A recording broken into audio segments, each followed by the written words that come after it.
अस्सलामु अलैकुम व रहमतुल्लाहि व बरकातुहू। नहमदुहु व नुसल्ली व नुसल्लिम अला हबीबिहिल करीम। अम्मा बादु फ़अऊज़ु बिल्लाहि मिनश शैतानिर रजीम। बिस्मिल्लाहिर रहमानिर रहीम। वमा खलक़तुल जिन्ना वल इंसा इल्ला लियअबुदून। सदक़ल्लाहुल अलीयुल अज़ीम। ए गाफिल इंसान, अपने रब को याद कर, दिल की उजड़ी बस्ती को आबाद कर। आबाद वही दिल है जिस दिल में तेरी याद रहे, जो याद से खाली रहा वीरान है, बर्बाद है। और शराफत सीखनी है साहिबों, सीखो सुराही से। शराफत सीखनी है साहिबो, सीखो सुराही से, कि फैज़े आम भी है और झुकी जाती है गर्दन भी। एक बार मोहब्बत के साथ दुरूद पढ़िए सल्लल्लाहु अलैहि वसल्लम। सलातो व सलाम अलैका या रसूलल्लाह व सल्लिम अलैका या हबीबल्लाह। मैंने अभी आपने मुझसे पेशरो बहुत सारे खिताबात सुने, बड़े प्यारे कलाम थे। अल्लाह ताला मुझे भी आपको भी उन सच्ची बातों का अमल की तौफीक अता फरमाए। थोड़ी देर मैं भी हाजिर हूँ और मुझे आज आपसे इतना समझाना है कि अल्लाह ताला ने अपने कलाम पाक में जो बयान फरमाया उसे हम समझ लें। हर आदमी ये कोशिश करता है, ये क्यों है, ये माइक क्यों है, क्या जरूरत किसकी है? तो आप कहेंगे जी ये माइक है आवाज पहुंचाने के लिए। अगर ये आवाज पहुंचाना खत्म कर दे तो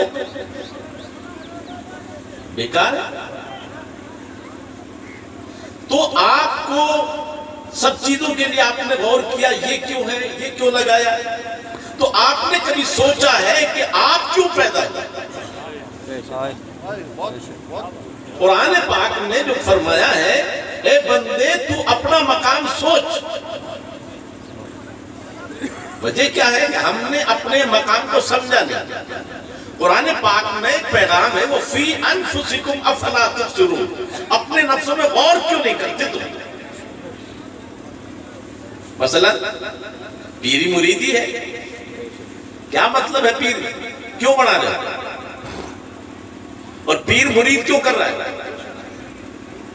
उस्ताद का मकसद क्या है, शागिर्द का मकसद क्या है, ये आज हमने समझा ही नहीं।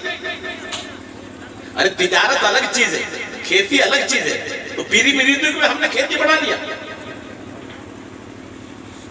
अगर इस नियत से तो फिर तिजारत करते, खेती बड़ी करते।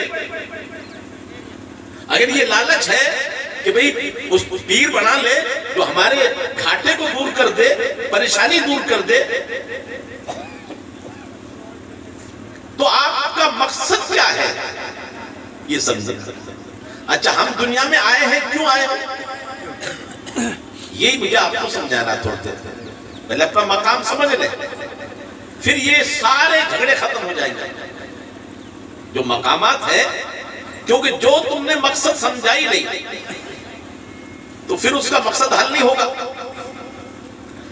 अल्लाह तबारक व तआला ने फरमाया, हमने इंसान और जिन्नात, अब यहां भी कमाल है कुरान पाक का, वमा खलक़तुल जिन्ना, अशरफुल मखलूकात तो इंसान है, जिन का मकाम क्यों पहले किया? इसलिए कि पैदाइश में जिन पहले है। तो जिन पहले, तो उसका तज़किरा कुरान पाक के अंदर वो राज है। अभी आपने सुना ना, तफसीर बाल से बारीक है। अच्छा, इन्नल्लज़ीना आमनू व अमिलुस्सालिहात, ये ईमान मुकद्दम क्यों है, अमल बाद में? अगर ईमान नहीं है तो अमल बेकार है। तो ईमान मुकद्दम, अमल बाद में। आगे आप जाए, एक बीमारी है, चोरी भी बीमारी है और जिना भी, और ये मर्दों में भी होती है और औरतों में भी होती है। लेकिन कुरान का एजाज देखिए, जब चोरी की बयान किया वो सारे तो यहां मर्द को मुकद्दम किया है। चोरी ताकत के बलबूते होती है, इसमें मर्द ज्यादा आगे बढ़ता है, औरतें पीछे हैं। लेकिन जब जिना की बीमारी का काम आया तो अज़ानियत वज़ानी, यहां जानिया का जिक्र पहला आया है। मर्द लाख कोशिश करे कामयाब नहीं होगा और औरत एक लम्हा में कामयाब होगी। ये कुरान का अंदाज, राज तो अलग, एक एक लफ्ज में वो राज है। तो कुरान में फिर यहां ये नहीं कहा हमने इंसान को इबादत के लिए, नफी के बाद इस्तिस्ना है, इसमें भी बड़े राज। हमने इंसान को सिर्फ इबादत ही के लिए पैदा किया और कोई काम नहीं। अब आप कहोगे फिर इबादत के लिए पैदा किया है तो इबादत कैसे करे? बस सिर्फ खाना कमाना छोड़ दे, खेती बाड़ी छोड़ दे, यही तो समझाया गया है। याद रखो, अब यहां जो असल मकसद है, जब इंसान भटका, जब इंसान बहका, तो इंसान की हिदायत के लिए अल्लाह ने अपने नबियों को भेजा। अब ये समझ लो बस, नबी क्यों आते हैं? नबी के आने का मकसद क्या है?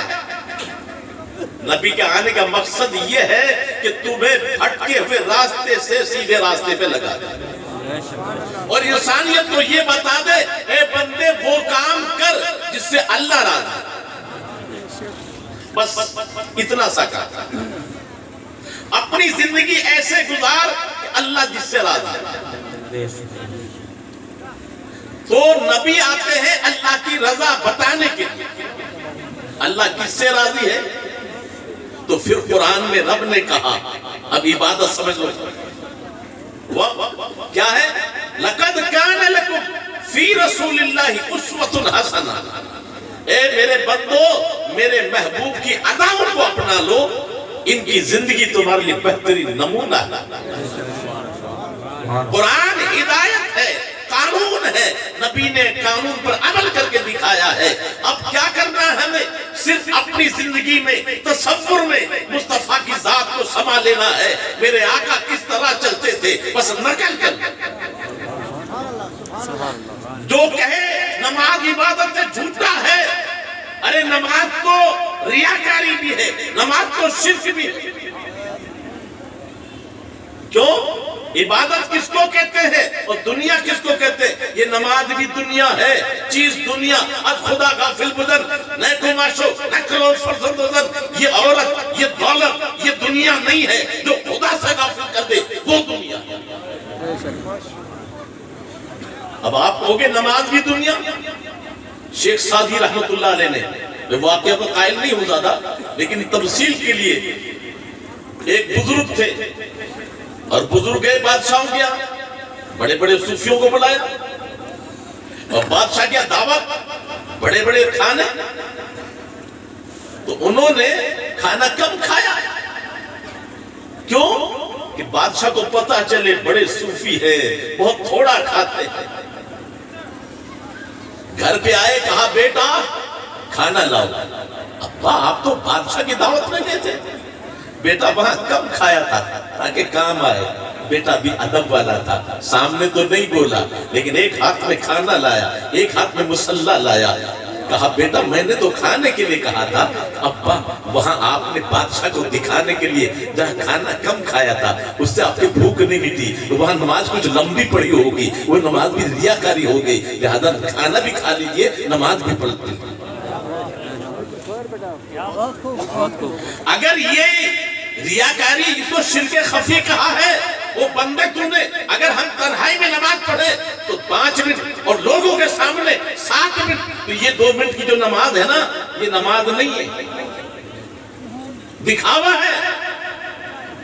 तो अब हम ये सोचे नमाज जो खुदा से गाफिल कर दे तो नमाज भी हमें गाफिल कर रही है। और अगर हमने किसी गरीब की मदद की है इसलिए कि अल्लाह राजी हो जाए, तो वो मदद भी तो इबादत है। हमने अपने कदमों को उठाया है और हम चल रहे हैं नरम अंदाज में और नजर झुका के चल रहे हैं, तो ये मुस्तफा की अदा है, ये चलना भी तो इबादत है। हमने घर से बाहर निकले और हलाल रोजी कमाने के लिए जिल्लत की जगह खड़े, 70 साल की इबादत से बेहतर है। अल कासिब हबीबुल्लाह, हलाल रोजी कमाने वाला भी अल्लाह का दोस्त है। कस्ब हलाली फरीदतुन बाद फरीदा, और नमाज ही इबादत नहीं है, हलाल रोजी कमाना भी इबादत है। तो हमारे आका आए क्यों है? कि हमें रास्ता बताने के लिए, कैसे रास्ता गुजारना है, कैसे कमाना है। हाँ, सिर्फ इबादत ये नहीं है, हमने दर्जात भी बुलंद दिए हैं। बोलो, सबसे पहले जो हक है वो घर का है, मदरसे का नहीं है। आज माहौल क्यों बिगड़ रहा है? पीर क्यों होता है? तो जो नबी का काम है उसी काम को पीर लेके आता है। नबी को तुमने देखा तो नबी के जलवे में गुम हो गए, सहाबा ने उनकी नकल की, ताबई ने उनकी नकल की। आज पीर वही है जो नबी की शरीयत का पाबंद हो और नबी की शरीयत का पता हमें दे। मालदार करने के लिए पीर नहीं आते, नक्सलावीज देने का काम सिर्फ नहीं है। एक बुजुर्ग है, कोई आता मुझे बच्चा नहीं है, मेरे घर में हालात ठीक नहीं है, कोई कहता दौलत नहीं है, भूखा मर रहा हूँ। वो एक बुजुर्ग आलिम बैठे रहे, कहा बाबा देखो तो सही, जिसने दुनिया छोड़ दी उससे दुनिया मांगने आ रहे, कोई नहीं आ रहा कि अल्लाह के बंदे अल्लाह तक तू कैसे पहुंचा है, अल्लाह तक पहुंचने का रास्ता मुझे बता दे। पीर होते हैं, ए पीर साहब हालात बिगड़ गए हैं, जिंदगी तो गुजर जाएगी, रब ने वादा किया है रोजी का, हाँ मेरी आखिरत सुधर जाए उसके लिए मुझे कोई वजीफा बता दो। एक तो बता दो जो पीर के पास इसलिए आया था। अरे पीर तो होते ही इसलिए ना, अगर इसके खिलाफ रास्ता तो बताओ मुझे। और ये कहां मिलेगा? जब तुमने सच्ची तौबा की है तो पहले याद रखो यहां 3 मकाम है। सबसे पहले मकाम पर हमारी गलती हो रही है। मदरसा, पहला मदरसा माँ की गोद है, घर सबसे बड़ा, तो पहले अपने घर को सुधारो। इसलिए कुरान ने फरमाया या अय्युहल्लज़ीना आमनू कू अनफुसकुम व अहलीकुम नारा, पहले अपने आप को बचा जहन्नम से, फिर अपने घर वालों को बचा।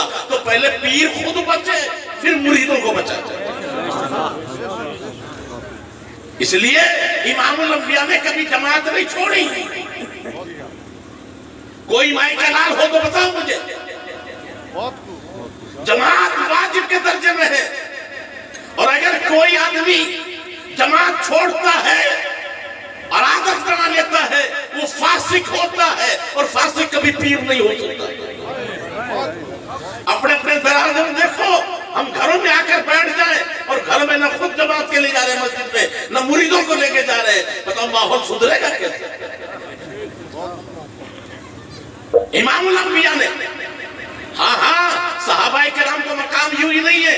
अगर जंग होती थी तो जंग में भी 2 पार्टियां हो जाती थी, 2 जमातें हो जाती थी, एक दुश्मन के सामने और एक जमात में। ये उलमा को पूछो नमाज खौफ का तरीका। तो जो जमात इतनी जरूरी हो, मेरे आका बीमारी की हालत में भी कांधे पर पकड़ के तो तशरीफ ला रहे। तो असल में पीरों का काम क्या है?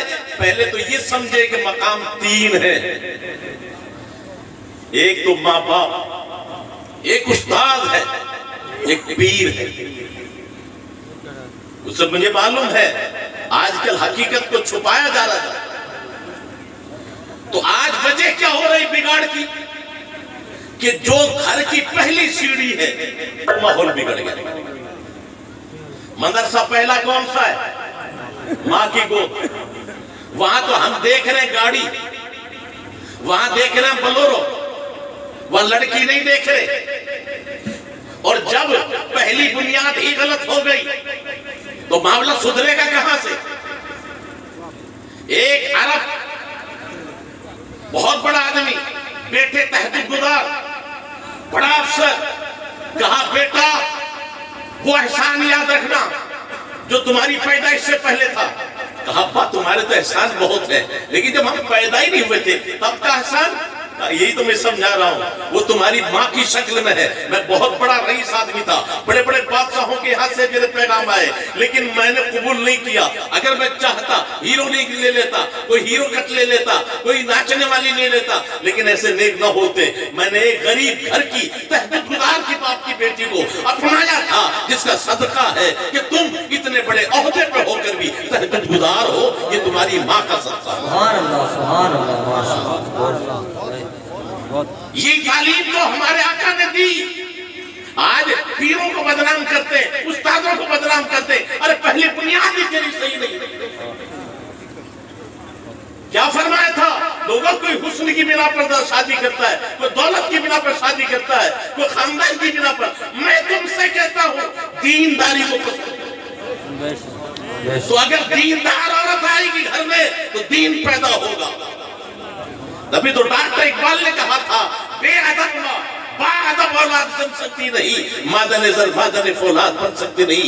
लोहे के कान में सोना नहीं निकलेगा और सोने के कान में लोहा नहीं निकलेगा। जब माँ बेअदब होगी तो बेटा कहाँ से बादब? अब बताओ, मैं पूछना चाहता हूँ कसम अल्लाह की, ये पहले जो बुजुर्ग हैं इनमें अनपढ़ ज्यादा है, इल्म कम है, लेकिन अदब इनमें ज्यादा है। आज के पढ़े हुए लोग, आज के मैट्रिक भी है, मौलवी भी है, अदब क्यों नहीं है? इसलिए कि इनकी माएं जो थी उस वक्त टीवी नहीं थी, उस वक्त बेहयाई नहीं थी।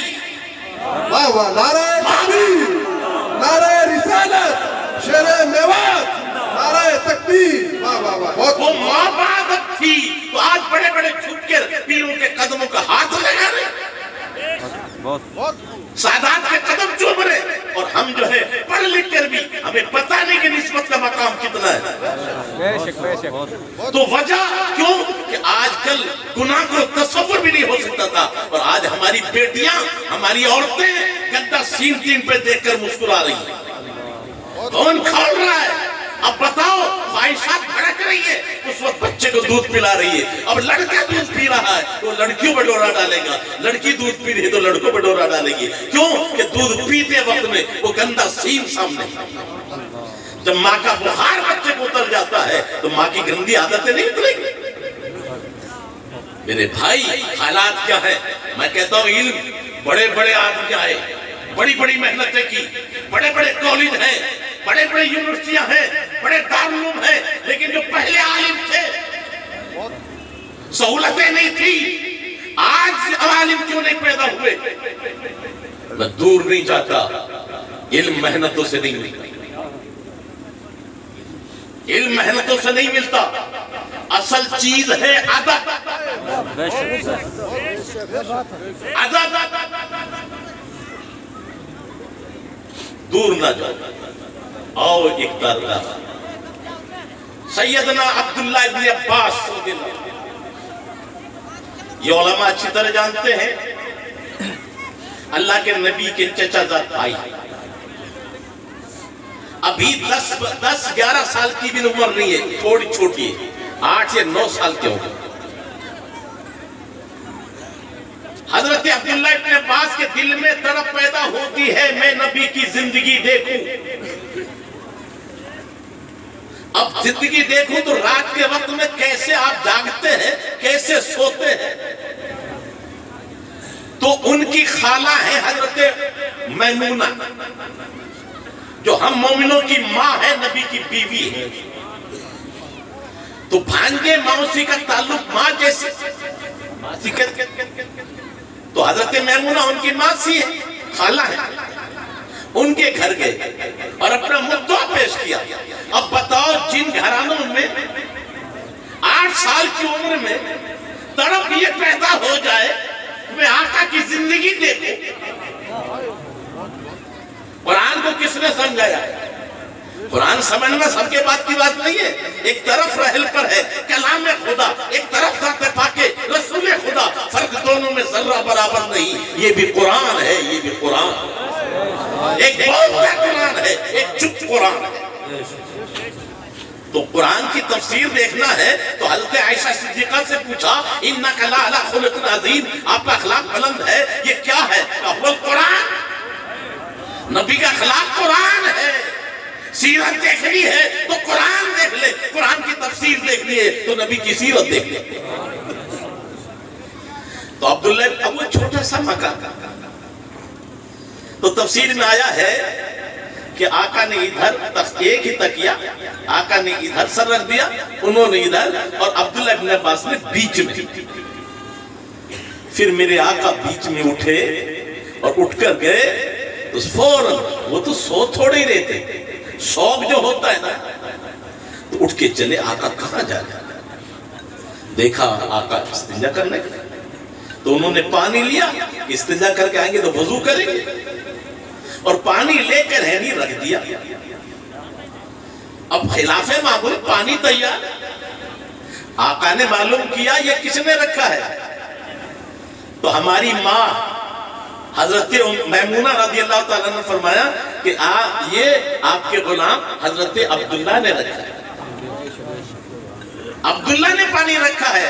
बस आका के हाथ उठ गए, ए अल्लाह अल्लिमहुल कुरान वफ़क़िहहु फ़िद्दीन, ए अल्लाह इसको खास तौर से कुरान का इल्म सिखा दे, वो दीन का फकीह बना दे। तफसीर में अब्दुल्ला इब्न अब्बास से बढ़कर कोई नहीं। अरे मेहनत तो और भी करते हैं, लेकिन ये अदब, ये खिदमत। मेरे भाई, पीर तो बना लिया है, कभी सिर्फ अदब के खातिर में हाजिर है। उस्ताद तो बना लिया है, कभी अदब की बिना पर भी हाजिर हुए। याद रखो, उनको खिदमत की जरूरत नहीं है, लेकिन हाँ, तुम खिदमत के जरिए दुआ हासिल कर सकते हो। हजरत अब्दुल्ला इब्न अब्बास ही का वाकया है। ज़ैद बिन हारिसा, ज़ैद बिन साबित अंसारी, बहुत बड़े आदमी।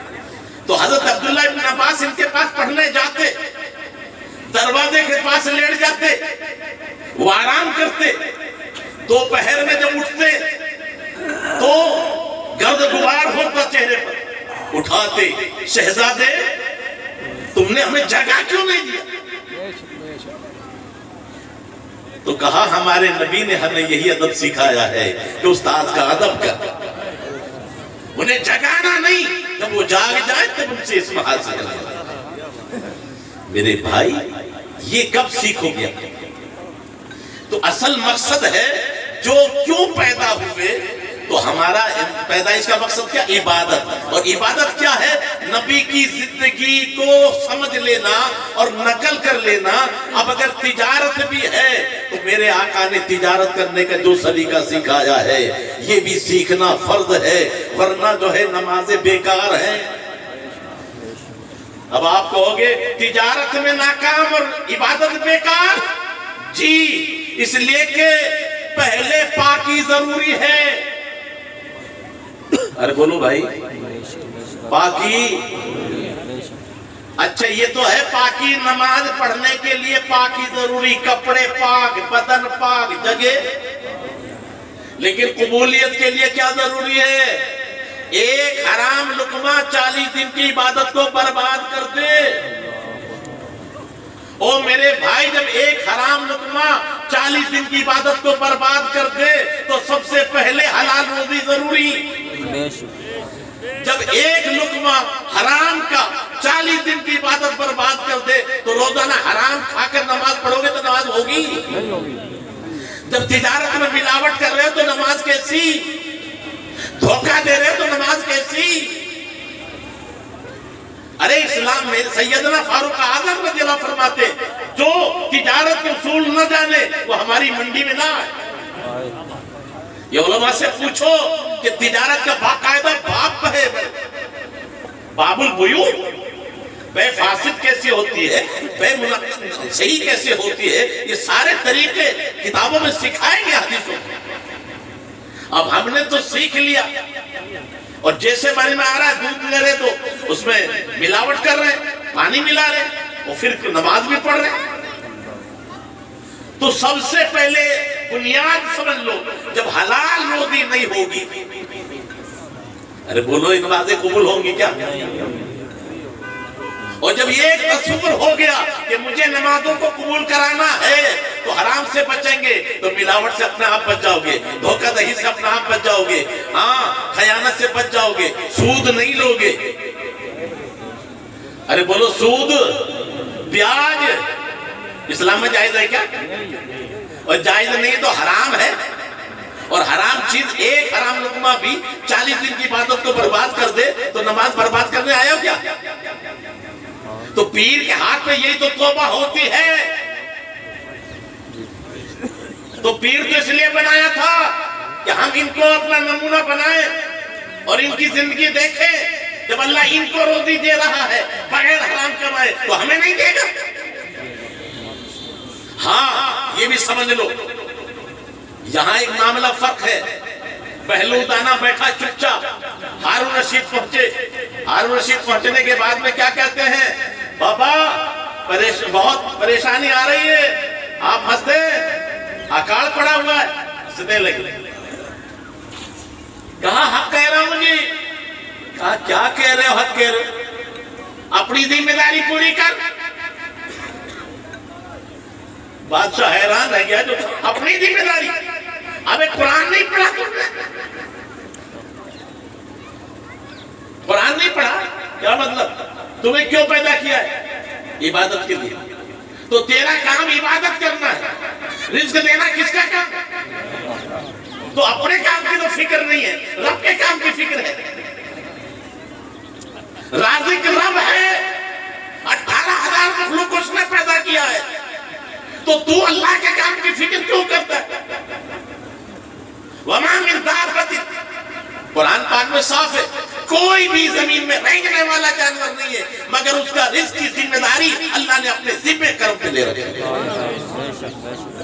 तो राज़िक रब है, अबे तुझे रिज्क की फिक्र है, वो तो रब का काम है, तू अपनी इबादत का काम। तो जिसमें चीरा है वो नीरेगा। हम पैदा नहीं हुए थे जब हमारी माँ के सीने में दूध की नहर जारी है। तो मेरे भाई, और वो दे देगा, अबे दे देगा नहीं, दिया 9 महीना माँ के पेट में दिया, 2 साल तक सबको माँ के सीने से फ्री में दूध दिया, वो तब दिया है। अब तू हरकत में बरकत है, कोशिश करेगा तो नहीं देगा। हाँ जायज काम करना तेरा काम है, देना रब का काम है। तू मुट्ठी भर फेंकेगा और बोरी भर के लेके आएगा, किसकी भरोसे पर? रब की जात पर। तो असल में बंदे तेरा काम है अपने नबी की जिंदगी। अब उसमें यही बस समझना, मैं तफसील का वक्त नहीं है, आओ ईमान ताजा करें। सबसे पहले अपने घर की परवरिश, तरबियत। सबसे पहले तरबियत अपने घर की अच्छी होगी तो मैं पूछना चाहता हूं, दुनिया में कोई फातिमा दिखा? अरे कोई फातिमा दिखाओ ना। एक अंग्रेज पूछता है, दूसरे हसन हुसैन क्यों नहीं पैदा हुए? कि हसन हुसैन पैदा हो जाते अगर दूसरी फातिमा होती। जब दूसरी फातिमा नहीं है तो दूसरे हसन हुसैन कहां से पैदा? हाँ अब दूसरी फातिमा तो नहीं हो सकती, तुम कनीज़े फातिमा पैदा करो, उनके पेट से गुलाम हसन गुलाम हुसैन आज भी पैदा हो जाए। रविश बदलनी है हमें। और ये कब होगा? सीने साफ रखो। जुन्नुल मोमिनीन खैरा, मोमिन के लिए अच्छा गुमान करो। अभी मौलाना अब्दुल सत्तार साहब जो है, ये कब होंगे? अरे बर्तन में जो कुछ होगा वही तो छलकेगा ना। बर्तन में दूध है तो शराब नहीं छलक सकती, पानी है तो दूध नहीं आ सकता। तो पहले गंदे दिल से अच्छी बात निकलेगी ही नहीं। तो क्या करना है? मन को साफ करना। ये कहा है ना, कोई कहता है इबादत कामयाबी, कोई कहता है रियाजत कामयाबी, कोई कहता है दौलत कामयाबी, कोई कहता है हुकूमत कामयाबी। कुरान से पूछो, कुरान कहता है क़द अफ़लहा मन तज़क्का। कसम खुदा की, ये जहन से निकाल दो, शैतान बेवकूफ नहीं है। नमाजी से नमाज नहीं छुड़ाता, खैराती से खैरात नहीं छुड़ाता, और गुमराह सबको करता है। इल्म वाले में मैं और तुझसे बड़ा कौन है? वो तेरे सामने है क्या? अब ये गया काम से, उसे नहीं कहेगा तू इल्म छोड़ दे। और खैराती से अबे तू यूं ही कर रहा है, 2-4 फोटो वाले बना ले और फिर कम्बल बांट।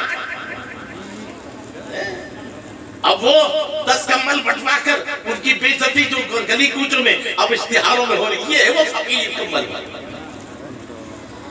तो शैतान इतना बेवकूफ नहीं है, वो क्या कराएगा? तो इसलिए सबसे बड़ी चीज क्या है वो बताया है, क़द अफ़लहा मन तज़क्का, कामयाब वो हुआ जिसने पाकी हासिल। अब कोई कहे हाथ भी जुल्म करते हैं, आंख गुनाह करती है, कान भी गुनाह करते हैं, पैर भी गुनाह, किस किस को साफ करूं? बुजुर्गों ने कहा बंदे घबरा मत। मौलाना रूम कहते हैं तेरे मस्जिद में 50 टूटियां है ना, सब टूटियों को साफ नहीं करेगा, एक टंकी है ऊपर, टंकी को साफ कर। जब टंकी पाक हो गई तो टंकी में जब दूध होगा तो सारी टूटियों से दूध निकलेगा, ठंडा पानी है तो ठंडा निकलेगा। ये दिल की टंकी पाक कर ले, ये हाथ पैर रखना, ये सब टूटी है, इनमें खौफ खुदा बैठ जाएगा। तो फिर यकीनन सबसे खौफ खुदा है, फिर ये नबी की इताअत में, फिर ये वही काम करेंगे जिससे अल्लाह राजी। ये बुजुर्गों ने यही काम तो किया था, पीरी मुरीदी इसी के लिए तो होती है। आज हम भी इल्म सीखते हैं। मैं पूछना चाहता हूँ, एक झलक दिखाता हूँ फातिमा ज़हरा के परवरदार। आज तो हमारा हाल ये कि हम यहां भी बिगाड़ का एक नतीजा है। जिनके रुतबे बड़े हैं उनकी जिम्मेदारी भी बड़ी। तो सादात का हक पहले था कि इल्म में आगे बढ़े, बच्चों को आगे बढ़ाएं, लेकिन हालात ये हुए जब बच्चों के हाथ चूमे जा रहे हैं, वो समझ रहे जब बगैर पढ़े हम पीर हैं तो पढ़ के क्या करेंगे? इससे बड़ा नुकसान हुआ। किसे नहीं मालूम है कि हजरत अब्दुल्लाह इब्न अब्बास इतनी उम्र में, भाई जिनके मकाम ऊंचे हैं कौन नहीं जानता, इमाम आजम से बड़ा कोई इमाम। लेकिन हाँ, उस जमाने में भी इमाम आजम ने जिनकी गुलामी की है 2 साल तक, वो इमाम जाफर सादिक। तो आप बताइए, तो इमाम जाफर सादिक कितने बड़े आलिम होंगे? इमाम आजम भी उनकी खिदमत करे और फरमाए लौला सनतान लहलकल उम्मा। भाई हमने तो अपना मकाम आप गिराया है कि जो हमारा मकाम था उससे हम हट गए और हमने वो चीज छोड़ दी, वरना ये मकाम तो हमारा पहले था। क्यों कि अगर वो पीर बना और आलिम नहीं है तो खुद तो गुमराह होगा, कौन को भी गुमराह कर। बेशक आम आदमी से इतना नुकसान नहीं होगा। ये मेरी बात कड़वी जरूर है, लेकिन मैं मजबूर हूं आदत से, क्यों सच्चाई कड़वी होती है। यकीनन आम सवारी सो जाए कोई नुकसान नहीं है, लेकिन ड्राइवर सो गया, शेरे मेवात, नाराए तकबीर, नाराए रिसालत, शेरे मेवात। जब तक रास्ते से आगा नहीं वो ड्राइवर नहीं बन सकता। और सिर्फ रास्ते से आगा नहीं, अपनी आंखों में भी कंट्रोल करना पड़ेगा। झपकी लगते ही सबकी जिंदगी खतरा में। तो ये तो हमारे पीर हैं, रहबर हैं, तो उनके लिए इल्म की जरूरत। और यकीनन जो आखिर में आएंगे वो इमाम महदी भी हजरत ईसा अलैहिस्सलाम उनके पीछे नमाज, वो इमाम हसन की औलाद से होंगे। कौन सा जमाना है बताओ तो सही। हजरत ज़ैनुल आबिदीन का मामला, एक बाला खाना ऊपर, नीचे पंडाला लगा हुआ, और जब पंडाले में से कुछ पानी टपक रहा है, एक मुसाफिर गुजरता है, पानी देखा तो उस तश्की को पानी कैसा है, तो लोगों ने कहा ना घबराओ, हजरत सज्जाद लक़बी सज्जाद पड़ गया, सजदे करने वाले हजरत ज़ैनुल आबिदीन है जो सजदे में रो रहे हैं, उनके आंसू टपक कर रही, पंडाले में क्या अरे हम कहते हैं हम सैयद की औलाद है, हमारे बाबा, अरे हमसे बढ़कर तो इमाम हुसैन के शहजादे जिन्होंने करबला में ये मुसीबतें देखी है, जब वो इतनी इबादत करे तो आज हमारा बेशक यकीनन मनवाई जाती है चीज, लेकिन पहले हमें अपनी जिम्मेदारी पर साबित कदम। मंजिल इश्क में सब्र वज़ा मुश्किल है, जिनके रुतबे है सिवा उनको सिवा मुश्किल है। आज ये इल्म क्यों नहीं आ रहा हमारे पास? एक झलक दिखाऊं मैं आपको, कल इल्म का आलम क्या था, आज इल्म का आलम क्या है। हारून रशीद बहुत बड़े बादशाह गुजरे, लेकिन कमाल समझो इनका अदब में ये मकाम क्या था कि उलमा की ताज़ीम, उलमा आ जाते खड़े हो गए। लोगों ने दुनिया तरफ कहा कि बादशाह सलामत, आपकी हुकूमत गिर जाएगी, रौब आपका खत्म हो जाएगा। या उलमा के लिए कहा कि हुकूमत जाए जाए, उलमा की ताज़ीम नहीं छोड़ सकते। ये कौन है? ये वारिसे नबी है। और फिर कमाल क्या था, उनके रौब का आलम, अल्लाह अकबर। ये कुस्तुन दुनिया जो इलाका है, इस पर एक औरत की हुकूमत थी, वो टैक्स देती थी, उसके इंतकाल बेटे ने इनकार कर दिया। आप जब जलाल में आए तो कहा लिखो खत, तो मुंशी कांप रहा था जलाल के सामने, नहीं लिख सकता।